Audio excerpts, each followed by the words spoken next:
Cookmania TV. Aujourd'hui dans ce nouvel épisode, nous allons apprendre ça.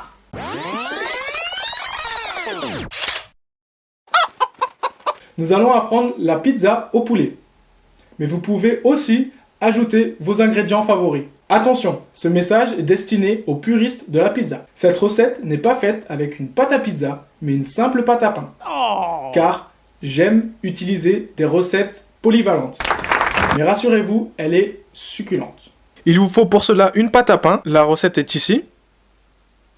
400 g de blanc de poulet coupé en dés, 6 cuillères à soupe de sauce tomate, 2 tomates coupées en tranches, du fromage râpé et des épices à pizza. Après, c'est selon les goûts, vous pouvez aussi ajouter des oignons par exemple et autres ingrédients. Grâce à cette recette de pâte à pain qu'on a réalisée précédemment, on a réalisé la première levée, donc 1 heure de repos. Préchauffez votre four à 220 degrés. Maintenant, la pâte a doublé de volume et on va maintenant la couper en deux et on va façonner la pizza. Donc on va l'étaler. Donc une fois qu'on l'a étalé sur la longueur, on va tourner d'un quart la pâte et on va continuer à l'étaler. N'hésitez pas à fariner votre rouleau ainsi que votre pâte si vous voyez qu'elle commence à coller.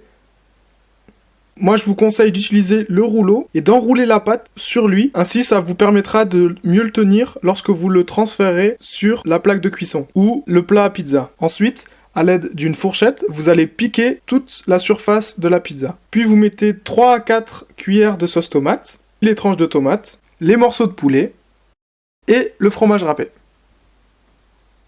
Vous répétez les étapes pour la seconde pizza. Maintenant, il ne reste plus qu'à enfourner vos deux pizzas durant 15 à 25 minutes selon votre four. Il ne vous reste plus qu'à servir.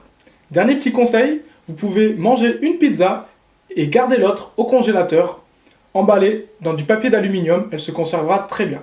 Et pour la faire chauffer, il suffit simplement de préchauffer son four à 200 degrés et de la mettre durant 10 à 15 minutes. En accompagnement avec cette pizza, je vous recommande un bon jus de fruits mixé, tout frais, et en dessert, un cocktail de fruits. A tout de suite!